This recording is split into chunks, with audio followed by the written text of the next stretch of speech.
네, 정용실의 뉴스 브런치 듣고 계신 지금 시각 10시 40분을 넘어서고 있습니다.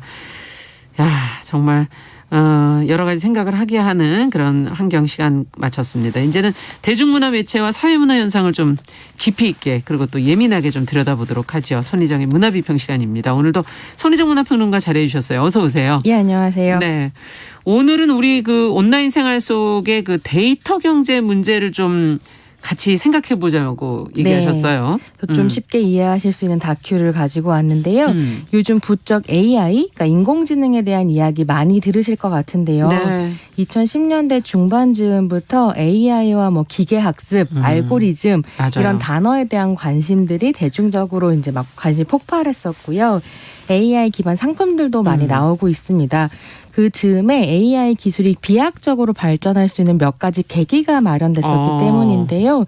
특히 이제 사람들이 스마트폰을 쥐고 상시적으로 온라인에서 시간을 보내잖아요. 네. 그렇게 온라인에서 보내는 시간이 급증하면서 엄청난 양의 데이터가 쌓이기 시작한 것이 AI 기술 발전의 중요한 계기였습니다. 그래서 데이터 없이 이제 AI 테크놀로지도 없는 셈이어서요. 그렇죠. 데이터야말로 AI를 중심으로 하는 4차 산업혁명의 오일, 기름이라고들 이야기합니다.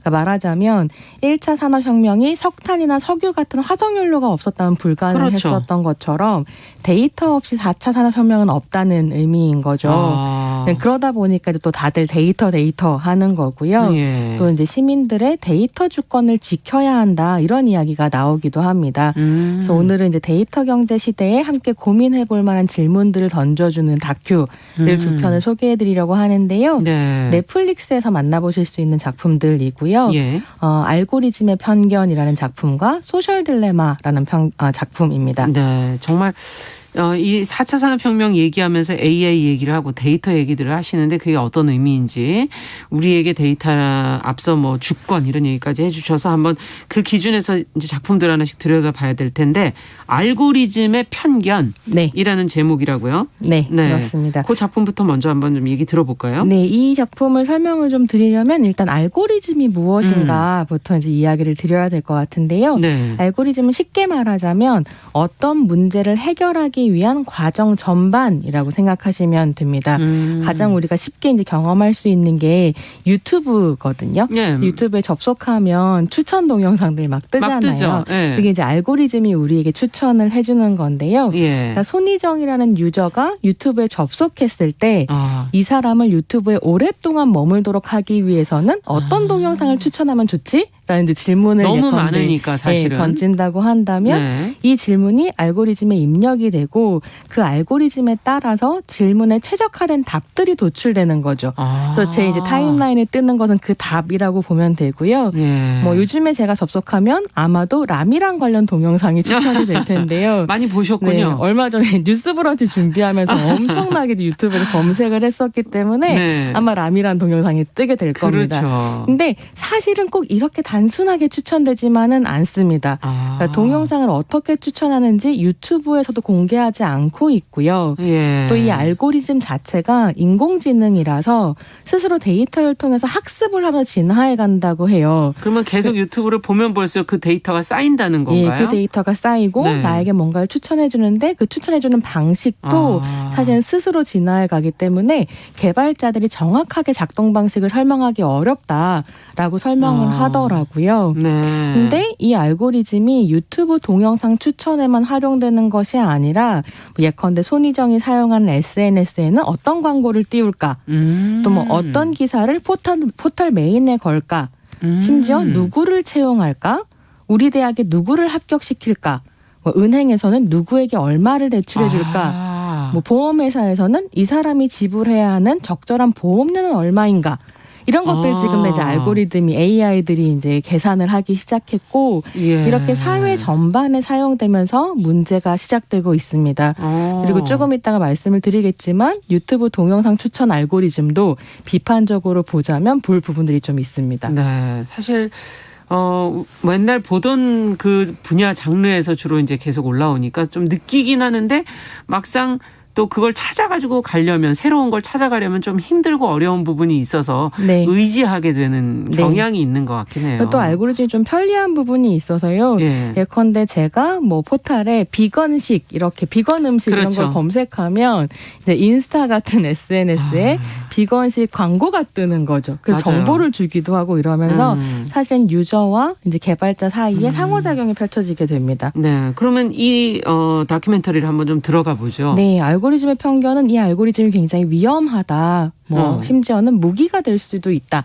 이런 문제를 이제 다루고 있는데요. 예. 다큐멘터리의 주인공은 미국의 MIT 공대에 다니면서 AI 테크놀로지를 공부하고 있는 흑인 여성 조이 보울라미니입니다. 학교 과제로 얼굴 인식 AI 프로그램을 활용하다가 조이는 이 프로그램이 자기 얼굴을 잘 인식하지 못한다는 걸 발견합니다. 이 얼굴 인식은 뭘 떠오르시면 되냐면 스마트폰 쓰실 때 저희 얼굴 자기 인식도 얼굴, 하기도 하죠. 그게 이제 다 AI거든요. 근데 조이가 활용하는 AI 프로그램이 얼굴 인식을 잘 못하는 거죠. 기능이 떨어지는 건가? 그래서 뭐가 잘못된 거지? 네. 뭐 기능이 떨어진 건가라고 생각을 하면서 하얀색 마스크를 쓰고 다시 얼굴 인식을 했는데 기계가 잡아냅니다. 그러면서 뭔가 자신의 피부색이 이 AI 프로그램이 작동하는 것과 관계가 있구나라는 생각을 하면서 네. 이 얼굴 인식 프로그램이 기반하고 있는 빅데이터를 분석해 봅니다. MIT니까. 네, 그래서 이제 어떻게 말하자면 하나의 AI가 자기를 이제 공부하고 학습하는 일련의 데이터들이 있는데 이 데이터를 데이터셋이라고 하거든요. 네. 그래서 그 데이터셋을 살펴보니까 대체로 백인 남성의 얼굴 데이터가 사용되고 있었고 AI는 그걸 사람의 얼굴로 인식하는 거죠. 그렇죠. 그러니까 피부색이 좀 더 어둡거나 한 사람이 얼굴을 갖다 대면 사람 얼굴로 인식하지 않는 이런 식의 문제가 이제 있는 거죠. 네. 우리는 AI가 기계니까 뭔가 그렇죠. 공정하고 평등할 것이라고 생각하고 AI에 점점 더 많은 것을 맡기고 있지만 사실 여기에는 크게 두 가지 문제가 있었던 건데요. 네. 첫째로는 AI가 학습하는 데이터 자체가 너무 편향적이고 그러네요. 그러다 보니까 이제 알고리즘 자체도 편향적으로 작동하게 되고 예. 둘째는 알고리즘 디자인 자체가 편향적으로 되는 부분들이 있습니다. 네. 그래서 뭐 더 짙은 색의 뭐 피부를 식별할 수 있게 한다든지 이런 식의 작업은 하지 않는 거죠. 그렇군요. 왜 그렇게 되냐면 이 테크놀로지 업계를 비롯해서 이런 테크놀로지를 활용할 수 있는 분야 자체가 여전히 백인 남성 중심 때문이다. 예, 개발자가 누구냐. 네. 그것과 연결된 게 디자인 부분이 아닐까 하는 생각도 들기도 하고 네. 데이터의 편향성은 이건 도대체 어디서 네. 오는 걸까. 저희는 사람이 아닌 기계가 하면 우리가 인간이 가진 그 어떤 불합리성 같은 것들을 좀 잡아주지 않을까 하는 기대를 하는 건데 그것이 아니다. 네, 지금. 테크놀로지와 데이터 뒤에는 정확하게 네. 사람이 또 있었던 있다. 거죠. 예. 그렇게 그래서 보시는 이제 이 거군요. 다큐가 좀 더 구체적인 예들을 살펴보는데요. 이 다큐에는 대량살상 수학무기라는 책으로 굉장히 유명한 데이터 과학자 캐시 오닐이 출연을 네. 합니다. 한국에도 이제 번역이 되어 있는데 제목이 너무 재밌어요. 네, 이제 수학 자체가 무기가 된다라는 이야기인데 예. 이 책에는 테크계에서 오래전부터 전해 내려오는 격언이 하나가 소개되는데요. 쓰레기를 넣으면 쓰레기가 나온다라는 말입니다.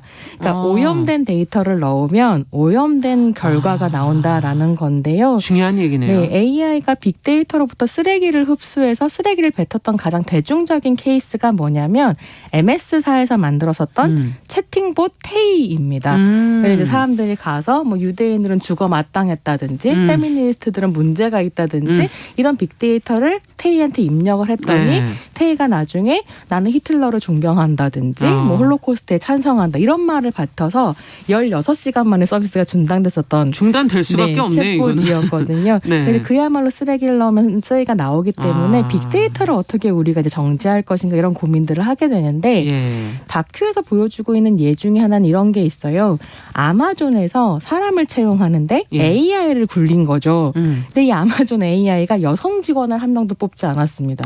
그래서 뭐 이력서에 여대가 들어있다든지 예. 아니면 뭐 여성 부정적인 액티비티를 했다는 기록이 있으면 제외시켰다는 거죠. 근데 정확하게 왜 그렇게 했는지는 알 수가 없는데 이 빅데이터 세계에 있는 성차별적인 인식을 AI가 학습한 거 아니냐. 그렇겠군요. 이제 이와 비슷하게 뭐 대학 입학 사정에서는 특정 지역 사람들이 배제되거나 유색인 정도에 배제된 케이스가 나왔고요. 저는 되게 큰 문제라고 생각한 건 뭐냐면 광고의 경우에도 치명적인 결과를 가지고 올 수 있다는 거예요. 어떤 점에서? 쉬운 예로 캐시오닐이 이런 얘기를 하는데요. 도박 중독 성향이 있는 유저를 찾아서 라스베가스행 비행기표를 띄운다는 거죠. 그러면 그분은 안 그래도 중독이라 힘든데 예, 가게 되는. 그래서 이제 캐시오닐은 이런 경우를 약탈적 광고라고 하는데요. 무엇인가에 취약한 유저를 찾아내서 그를 더욱 취약하게 만드는 구조가 SNS 광고 알고리즘으로 만들어질 수 있다. 이런 이야기들을 합니다. 지금 들으니까 섬뜩한 느낌이 좀 들기도 하네요. 네, 그렇습니다. 인간이라는 것은 어딘가엔 취약성을 갖고 있겠고요. 이거에 대한 고민을 조금 더 확장시켜서 다루고 있는 다큐멘터리가 소셜 딜레마라는 다큐멘터리입니다. 네. 이 다큐에는 AI를 개발하고 상품화하는 IT 업계 현업에 있다가 떠난 사람들 네. 혹은 뭐 여전히 현업에 있는 사람들을 인터뷰하는데 예. 페이스북, 애플, 구글, 트위터, 인스타, 유튜브 등에서 일했던 그야말로 IT 업계의 거물과 선구자들을 만납니다. 네네. 여기 이제 페이스북에 좋아요 버튼 만든 사람도 등장을 하는데 그래요. 이게 자기의 엄청난 커리어인 거예요. 그렇겠죠. 왜냐하면 좋아요 자체가 페이스북 그 자체니까요. 맞아요. 그 페이스북을 엄청나게 띄워줬었던 디자인이기도 하고 그러니까 이런 것들 만들었던 사람들이 나오는데 이 사람들이 이런 이야기를 하는 거죠. SNS가 처음에는 좋은 일을 했었다는 거예요. 네. 그래서 헤어진 가족들도 만나게 하고 장기 기증자를 그렇죠. 찾아주기도 하고 심지어 아랍의 자스민 혁명처럼 SNS가 혁명을 가능하게 하고 사회 구조를 바꾸는 일을 하기도 했었는데 자부심이 그런 부분에 네. 그들은 있었군요. 그러니까 초기에. 네, 그런 마음이 있었던 거죠. 근데 이제는 다른 일이 일어나고 있다 하면서 굉장히 침울한 얼굴을 이제 합니다. 그래서 이런 결과를 의도한 사람은 아무도 없었을 거다 이렇게 이야기를 하거든요. 그래서 다큐 제작진이 묻습니다. 뭐가 문제인가? 그러니까 다들 뭐라고 답하기 굉장히 어려워하면서 간단히 말하기 어렵다 하면서 이제 다큐가 시작이 됩니다. 그래서 뭐가 문제인지를 짚어가게 되는데요. 예. 핵심 문제는 이런 질문과 연결되어 있습니다. IT 업계가 도대체 무엇을 팔아서 돈을 버는가? 예. 그러니까 초창기 실리콘밸리에서는 그러니까 IT 업계가 막 있었던 그 지역에서는 물건, 상품을 팔았다는 거죠. 예. 뭐 컴퓨터라든지 CD롬이라든지 아니면 뭐 MS 오피스, 워드, 네. 뭐 포토샵 이런 프로그램 같은 것들을 팔았다는 거예요. 네. 근데 지금은 무엇을 파는가라고 질문하면 전문가들의 대답은 유저들을 팔고 있다라고 말합니다. 그래서 예전에는 이 상품의 유저들이 구매자였다고 한다면 이제 구매자들은 광고 회사들이라는 거죠. 예. 그러니까 우리가 SNS 쓰면서 돈 안 내잖아요. 예. 우리는 거기서 시간을 보내기만 할 뿐이고 그렇죠. 그 SNS를 유지하는 비용을 대는 건 광고 회사거든요. 네. 유튜브에도 유료 계정이 있는데 이거 예. 광고 안 보는 권리를 사는 거지 맞아요. 유튜브 서비스 자체를 사는 건 아니거든요. 그래서 SNS의 구매자들은 광고 회사들이고 이때 실리콘밸리가 광고 회사에 파는 건 자신들이 개발한 SNS에서 시간을 보내는 유저들인 거죠. 그리고 그 유저들은 광고나 어떤 식의 알고리즘을 통해 추천되는 동영상이나 계속 무심코 네. 보게 되는. 어떤 피드들이나 이런 네. 내용들을 보면서 조금씩 변하기 시작하고요. 어떤 상품에 대한 욕망을 키워가게 되고 네. 혹은 어떤 정치인을 지지하게 되고 네. 이렇게 된다는 거예요. 그래서 문제가 바로 여기에서 시작되고 예. 가능한 오랜 시간 가능한 그러니까 많은 사람들을 자기 붙들어 플랫폼에 놓으면. 머물게 하는 게 관건입니다. 그랬을 때 막 아까 좋아요 버튼이나 알람 설정 같은 디자인 요소도 중요하지만 더 크게 작동하는 건 더 자극적인 이미지를 더 많이 제공함으로써 붙들어 두려면. 네, 확증 편향을 도와주는 컨텐츠들을 제공한다는 거예요. 네. 내가 A 정치인이 좋으면 A 정치인을 옹호하는 컨텐츠만 계속 띄워주는 방식이라든지. 그게 편하죠, 보기에. 네. 예. 그러면서 이제 생각이 비슷한 사람들끼리만 모이는 버블이 만들어지게 되고 그게 사회에 여러 가지 갈등을 일으키게 된다. 이런 이야기들을 하게 됩니다. 네. 그러니까 인간이 그냥 편하게 그냥 편한 대로 살게 예술이나 이런 것들이 불편하게 함으로써 우리를 좀 깨워주는데 그러면 이렇게 되면 어떻게 되는 걸까? 복잡하네요, 마음이. 네, 저는 그런 생각 들더라고요. 내가 가지고 있는 지금 신념, 생활 패턴, 라이프 스타일이 과연 내 것인가? 아니면 알고리즘이 만든 것인가 네. 이런 고민을 좀 했고요. 그래서 대안으로는 전문가들이 그런 이야기들을 해요. 그러니까 윤리적인 디자인이 필요하다. 그러네요. 가능하면 덜 머물게 만드는 디자인, 덜 효율적인 디자인을 써야 되고 특히나 캐시오린은 이런 얘기를 합니다. AI를 덜 똑똑하게 만들어야 한다. 그래야겠는데요, 정말. 네. 예, 미무수아님 오늘 참 깊은 내용이지만 많은 걸 좀 생각하게 한다는 의견을 적어주셨습니다. 손혜정의 문화비평 오늘은 다큐멘터리 두 편과 함께 데이터 경제 문제 같이 들여다봤습니다. 손혜정 평론가와 함께했습니다. 감사합니다. 감사합니다. 네, 정용실의 뉴스 브런치 수요일 순서 여기서 인사드리고요. 저는 내일 목요일 다시 찾아오겠습니다. 감사합니다.